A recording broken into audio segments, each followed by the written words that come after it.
time has finally come to unleash the forbidden spell of Zaharas upon our enemies!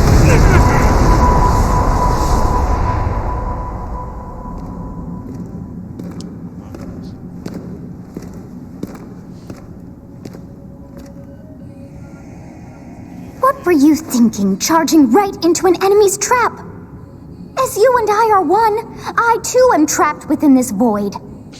In time, our hearts and minds will cease to be. Are you prepared to die? I thought as much. I also do not wish to die. And yet... there is no other choice. You must join Smash. Yep. Huh? Join Smash Brothers already! What in the world are you waiting for?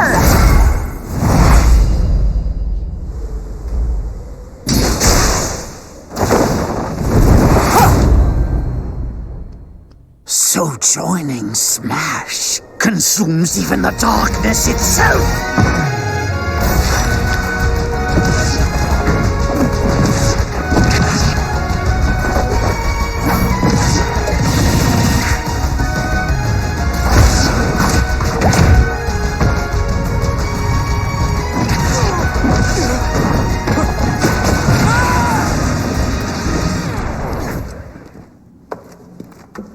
So you return, and sooner than expected. I see. Too many swordsmen, are there? And you wield the sword as well? What will you do? Huh. So that is how you plan to win the day? So be it. I reward your cleverness this time.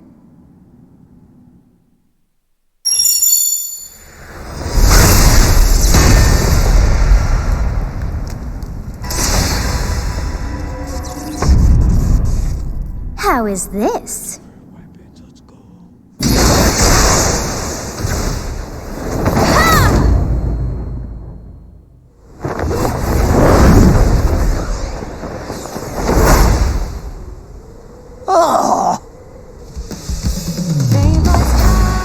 Of anyone, you should be able to handle the hero's relics. With Arid Fire, strike with superior reach. Use Amir's overwhelming power. Unleash the blinding speed of Failnaught. Along with the Sword of the Creator, each weapon matches a direction.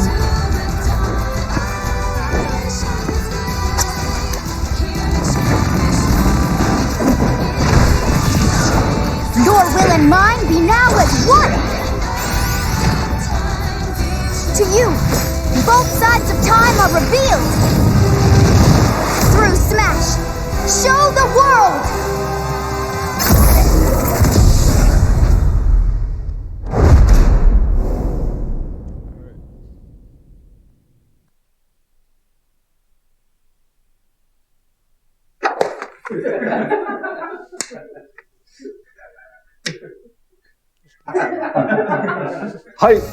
Yes, there you have it.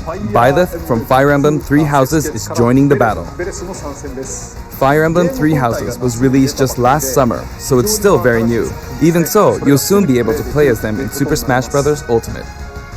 This release is planned for January 28th. You'll have instant access if you have the Super Smash Bros. Ultimate Fighters Pass, and it will also be available for purchase individually.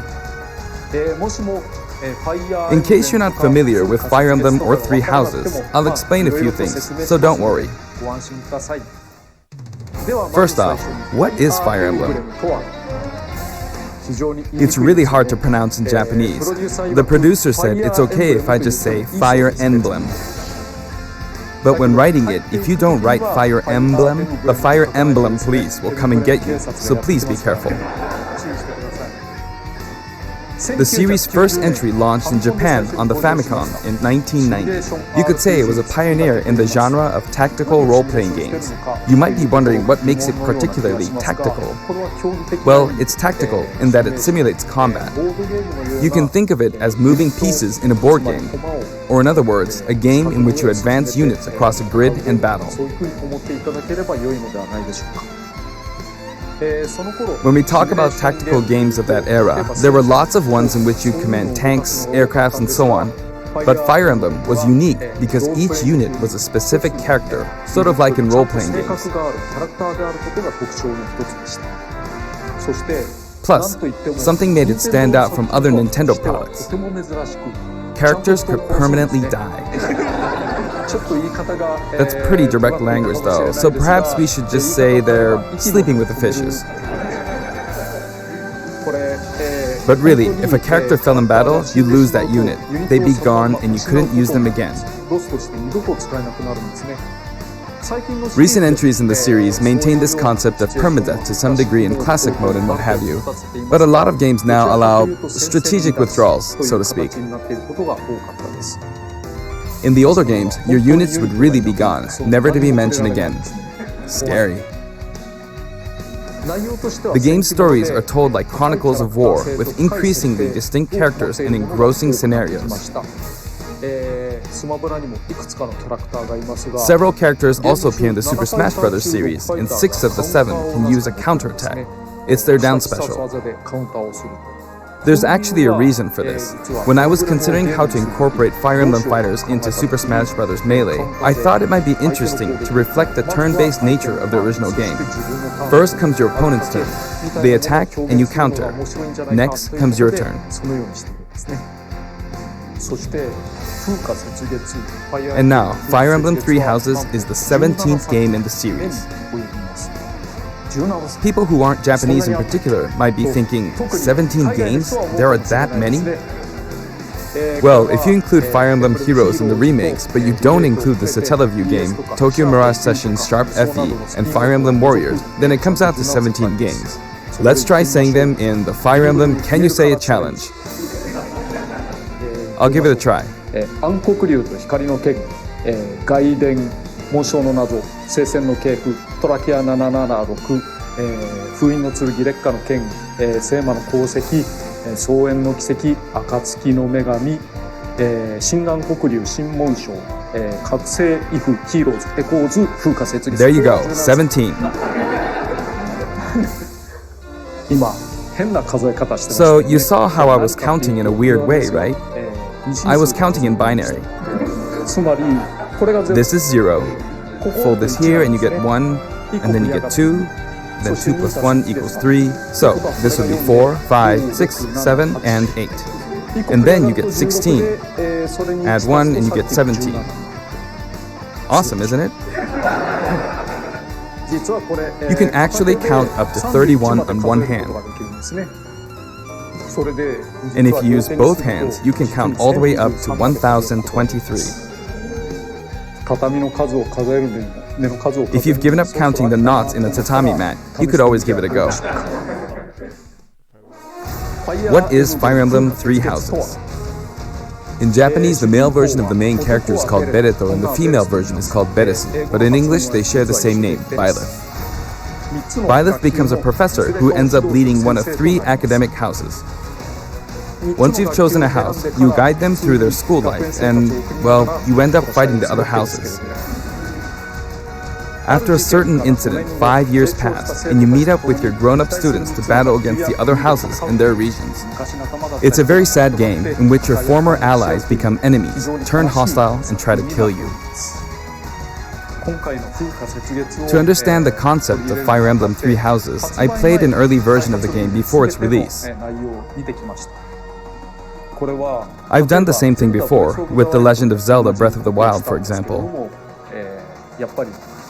Because I couldn't wait until launch to experience it, or we'd have never made it in time. For that title, I borrowed an early version of the game for 2 days, ran around all the areas, saw the ending, and realized for the first time, I guess we can't really have Breath of the Wild's Princess Zelda as a fighter. I did the same this time, but with there being 3 houses and multiple endings, it was really hard to get a feel for it. And of course, there weren't any walkthroughs I could reference.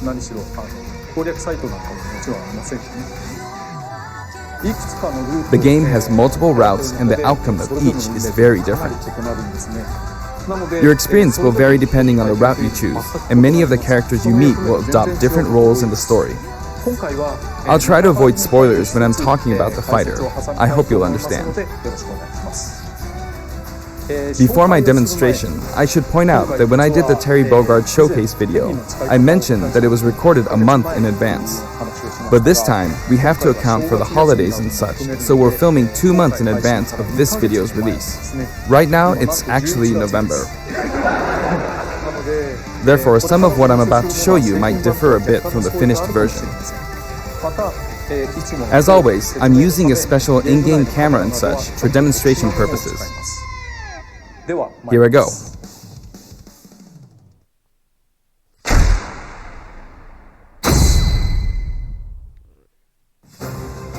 So, this is our new fighter, Byleth.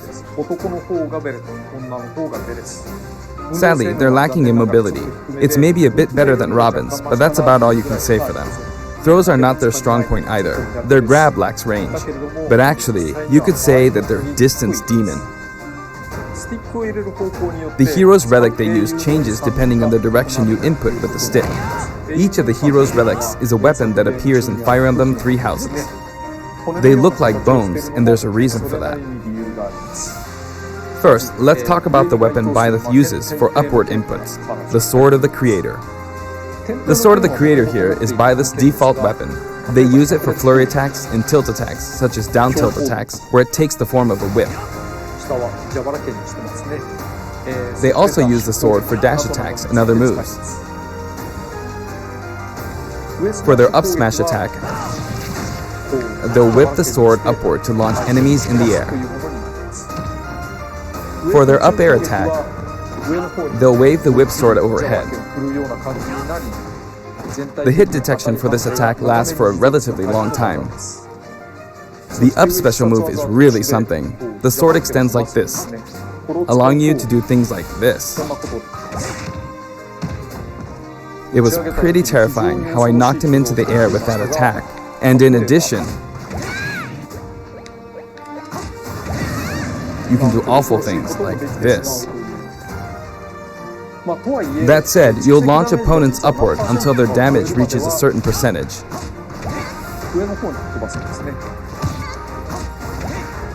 Exceed that percentage and you'll need to be careful. You may find it helpful to mid-air dodge. I've already shown this, but you can also use it to latch onto edges. So that's the up special. Now for the sideways inputs. This is Erdvar, the same name as the weapon from Celtic mythology. First, we'll go through the forward and back air attacks. As you can see, they have a long reach. Like so.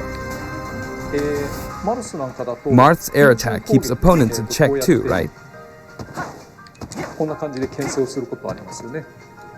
If Byleth does the same thing, you'd win out, so you should be able to beat it. Next, the side smash attack. This also has a long range. It'll connect even from here.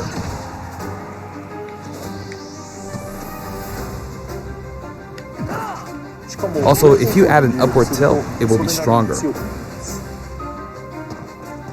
And if you've knocked an opponent down, the side attack won't hit unless you add a downward tilt to aim for them. By the way, the tip of the lance is more powerful. The shaft part is weaker, so it's not suited to close combat. It won't deal much damage, and it won't launch opponents far.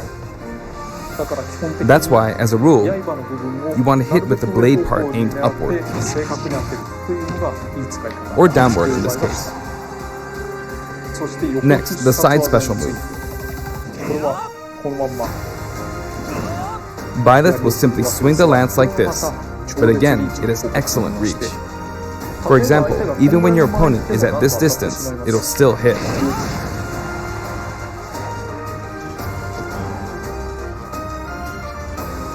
Actually, you can do a smash attack to charge forward a little, like this.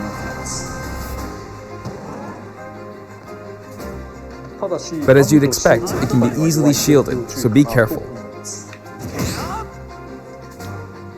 Use it in midair and you'll carve up a large area. Returning to the side air attacks from earlier, they have great horizontal reach, but they lack verticality.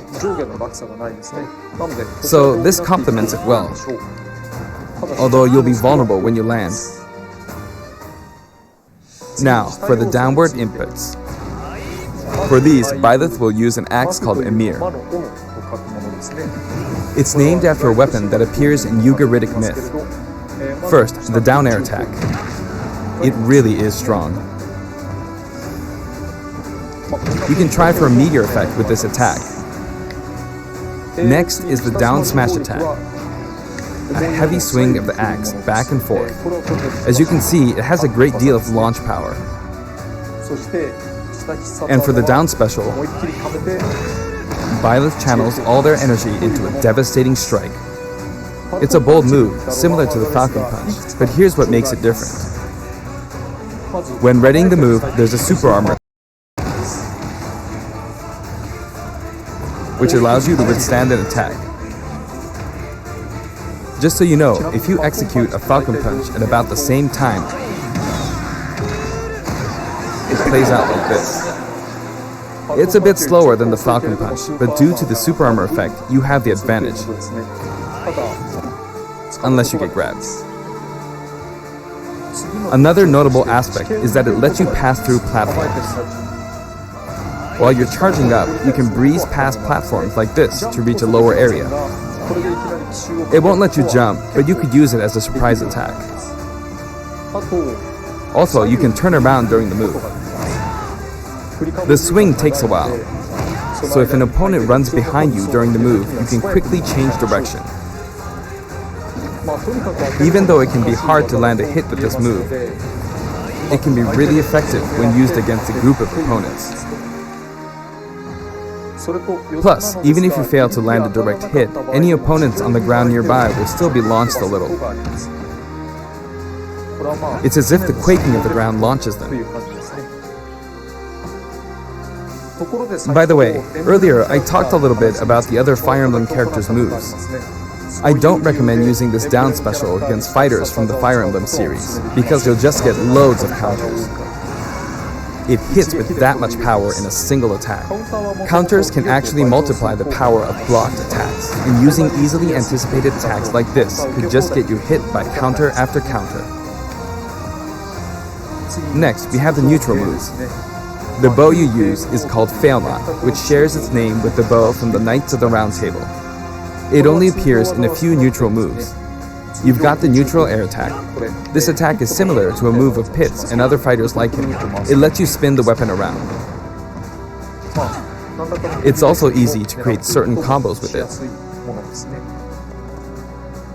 And with the neutral special, you'll let loose an arrow. It seems pretty straightforward, right? But there are a few noteworthy aspects to this bow. First, the biggest difference between this bow and Link's is that once you enter the command, you can keep charging until it's ready. You can't release it partway through the charge, so when it does fire, the arrow travels at high speed. It's also very powerful. That said, you can still cancel out of the stance using the shield button. You can also change direction while in the stance. It works up until this point, but if you keep holding the button, you'll unleash a powerful arrow that looks like a beam of light. You can perform this move by keeping the button held down. You charge up power like so, charge a bit more, and then fire. But again, you'll need to take care when using this move. For one, when you've powered up the move to its max, there's no way to cancel out of it, not even with the shield button. In other words, you're committed to firing it. So you see, a situation like this is pretty terrible. Once you've entered the stance, you won't be able to do anything. which means it's quite the risky attack to use against fighters who have a move with a reflector effect. But you could always just aim into the fray, as it is, after all, a long-range move, letting you deal a sudden blow to opponents. So, you need to think carefully when using this projectile weapon. Byleth's final smash is called Progenitor God Ruptured Heaven. In the original game, there's a move called Ruptured Heaven. This is an enhanced version.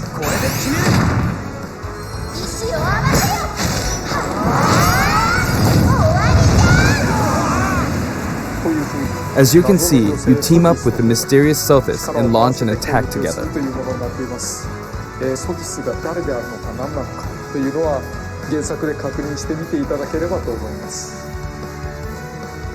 Now, let's talk about the color variations.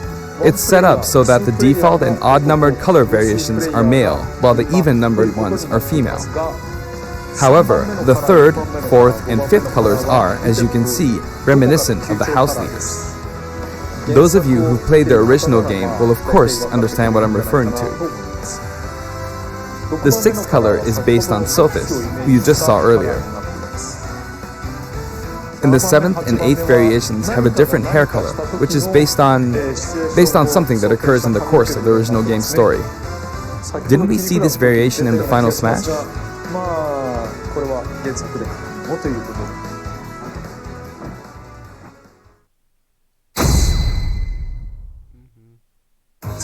Next, I'll introduce the stage. For this one, we of course tried to recreate the place where you spend most of the game, Garreg Mach Monastery. This is how Garreg Mach Monastery is laid out in the original game. From these, we chose to have it cycle through the marketplace, reception hall, bridge, and cathedral all in one stage. It's the type of stage that rotates through different areas, such as these four. Let me introduce each of the guests that appear in these four areas. The first area is the marketplace. I think this is where a lot of people come to do their shopping. The guests that appear here are students of the Blue Lion's house, Dimitri, Dedu, and Ingrid. Not Dimitri, Dudu, or Ingrid. Their names are a bit difficult to say. They're largely from the Holy Kingdom of Fargus. Since it's a kingdom, that means they have a monarchy. For that reason, I guess you could say Dimitri is the future king. He had quite a difficult life and may or may not end up with just one eye. He's an unfortunate one, that one. There are vendors on either side. In the original game, these are important booths where you buy all sorts of things, but here you can break them, you see. If you do break them, the stage will expand to the left and right. I wonder where people will buy their supplies now. And in the background, you can see the gatekeeper. You often pass through this area in Fire Emblem 3 houses, and you end up talking to him a lot. Moving through these areas is possible thanks to this mysterious platform. Just when it seems like you've come to a stop, you'll come crashing back down. We've broken through the ceiling and slammed into the building. And the guests in the reception hall are Edelgard, Dorothea, and Petra of the Black Eagles. Take note, it's not spelled Edelgard. They're from the Adrestian Empire. And as such, they embrace their military might. Edelgard is one of the characters who is central to the conflict. Depending on the path you take, she'll go through some terrible ordeals. You'll notice there are prominent chandeliers above the stage. It's possible to knock them down. However, Byleth can't actually reach it, even though it's their stage. You can reach it with other fighters, though. So, it's nice if you can work your way up there by getting lucky and being launched up, or perhaps by using another fighter as a stepping stone. There we go, I made it. And you can knock it down. Also, you can break this table. Like so. Just like the sign that reads Furin Kazan in the Suzaku Castle stage, it can break if you launch the opponent into it at close range. Next up, the bridge. The camera rotates 90 degrees, creating this long area. It's very wide indeed. 結構横幅も広いんですよ。 It's similar to the Bridge of Elden stage. ゲストはヒルシュ The guests are from the Golden Deer, Claude, Hilda, and Lawrence. これはレスター They belong to the Leicester Alliance. 人々ですね。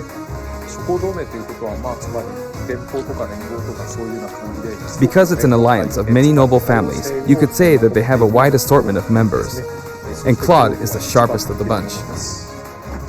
Incidentally, both Claude and Hilda are the names of characters that appear in Genealogy of the Holy War, the 4th title in the Fire Emblem series.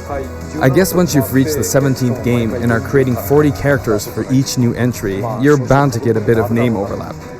The naming process must be tough. Hey, it looks like the Pegasus Knight is busy training.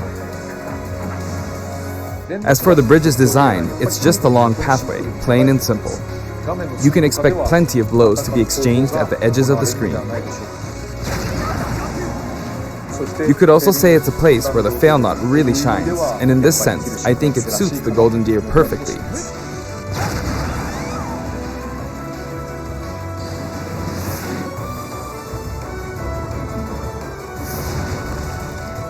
The last area is the cathedral, only with some platforms you can pass through. The guests appearing in the cathedral are Sedith, Flayn, and Rhea. There's Sedith, who appears to have an extremely strong bond with his sister, Flayn. She seems to be under the protection of him and Rhea, who you can see fighting during the opening of Fire Emblem Three Houses. All three have character quirks related to their true identities. I feel that Flayn might be saying shush at this point, so I'll leave it at that. This is a simple area of the stage. All it has are these platforms. Being the last area, it may be a place where some intense battles will be waged. It'll cycle through each location in about 2.5 minutes.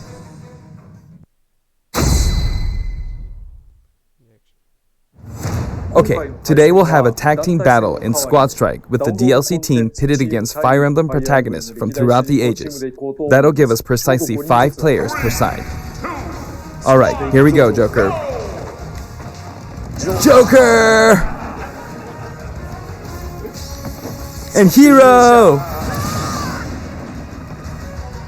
Gee, we really made a lot, huh? Banjo! By now, I think you know what I'm doing. But basically, I'm trying to defeat all 5 opponents with just the Professor here. But as expected, it's going to be a pretty tough battle, so I'm using anything I can get my hands on. It's not going to land that easily. Uh-oh, this is bad. Bennigan's. I better keep my distance. I'll use this chance to attack. Got him. That's scary. He's invincible for a moment here. Lots of explosives. Ouch. He perfect shielded that, huh? Good one. If I do this, or like so. No anti-air, huh? There, the soccer ball connected.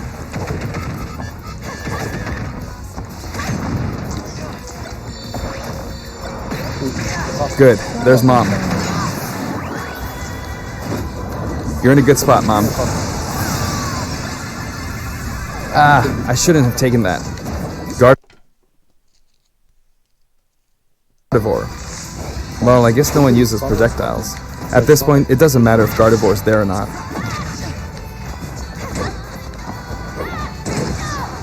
I feel like the enemy might get this Smash Ball. See? They got it. But I mustn't give up. I can't waste this chance. There's another Smash Ball. Yes, got it. Now! What are you charging up for?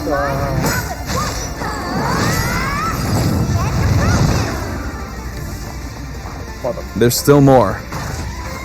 Whack! Go on, you can take the hammer, but it's mine. Although I'm scared I might get hit with a counter in this state. I hit him! I was trying to fight using Byleth's abilities alone, but what matters is that I won. Good game. It can be fun to play like this, especially in tag team, so I think it's a good idea to try imposing different types of challenges on yourself. The end.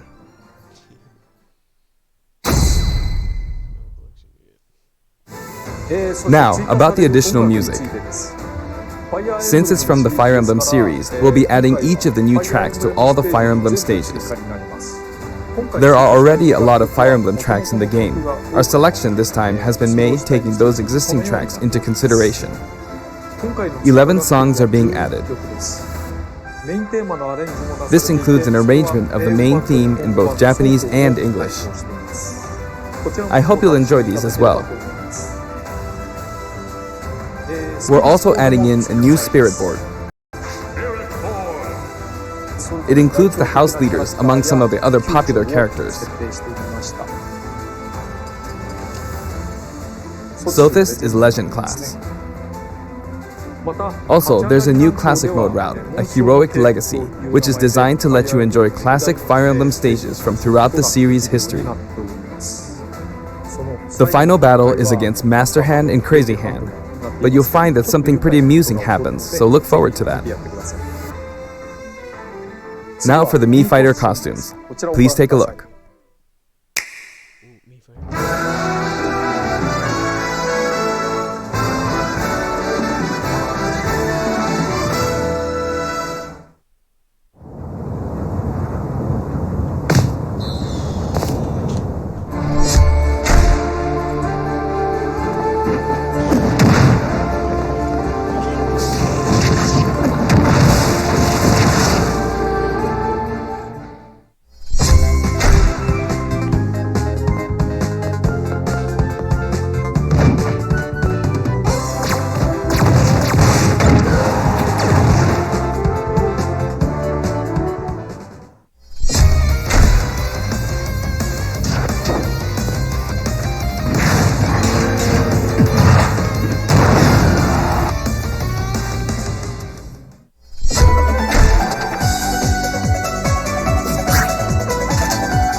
This time we're releasing a Cuphead costume. And for those of you who purchased the Cuphead costume, an additional song will be added. It's called Floral Fury, and it's the theme that plays when fighting Cagney Carnation. I hope you enjoy these as well. After purchasing a costume, I recommend using the sharing feature. If someone has created a Mii Fighter, you can play using the costume it's wearing immediately after you download it. And now, onto the amiibo. The color palette for Dark Samus looks pretty good, doesn't it? Dark Samus and Richter are planned for release on Friday, January 17th.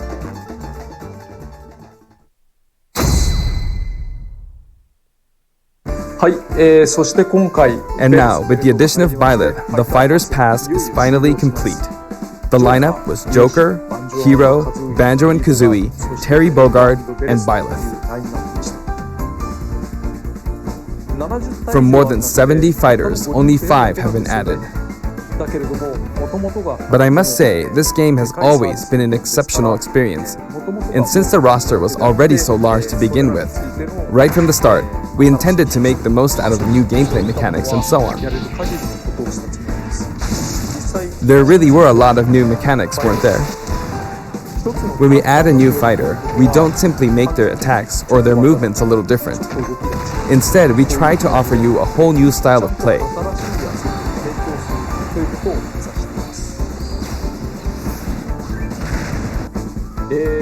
As I stated, we'll continue to release more DLC fighters down the line. I had thought that 1 or 2 might suffice, but, well, have a look.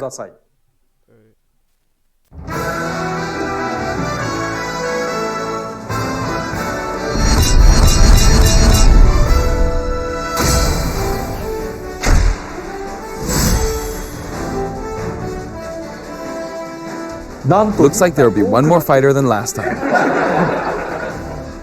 For this reason, we will be releasing the Super Smash Bros. Ultimate Fighters Pass Volume 2.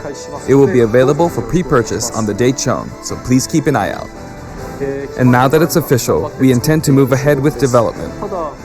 Of course, like last time, the contents will remain unknown for now, and I'm personally very sorry that we have to release Fighters Pass Volume 2 when the details have yet to be revealed.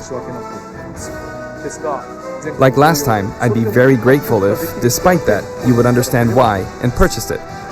Furthermore, the new additions have already been decided. Even if I receive many requests regarding potential candidates on Twitter, I'm afraid it would be very hard to consider them.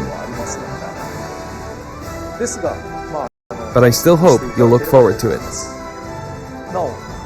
We're also including a bonus with Fighters Pass Volume 2. Last time, it was a Rex costume, but this time, here's what we have.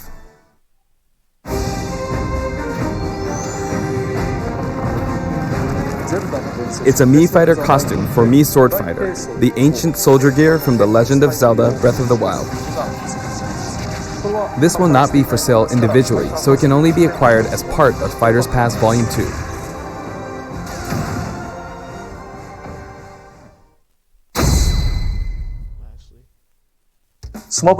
It's been reported that Super Smash Bros. Ultimate is the highest-selling fighting game in the world. Personally, I don't know if it counts as simply a fighting game, but I guess it's seen as a fighting game around the world. Seems like Street Fighter 2 was in the lead for a while, but now Super Smash Bros. Ultimate has surpassed it in total sales. However, I'm not sure if this is accurate. There were 5 versions of Street Fighter 2, or 6 to 7 if we really want to get into the weeds. Plus, there's the arcade versions and the 25 ports to other systems, so I don't know if that's been accounted for. Also, I don't know if that really qualifies as one game. It's up for discussion. So, who knows? But when it comes to a single piece of software, it seems like Super Smash Bros. Ultimate is number 1. Although, I still don't know if it can really be called just a fighting game. I feel like it's become more than a fighting game, some sort of celebration of gaming or something else entirely. Also, I feel a deep attachment to the 5 DLC fighters.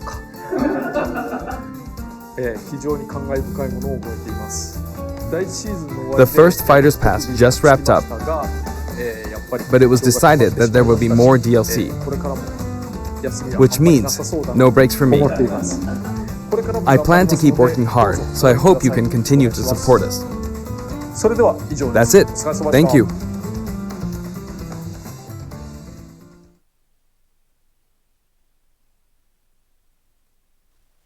I thought it was good.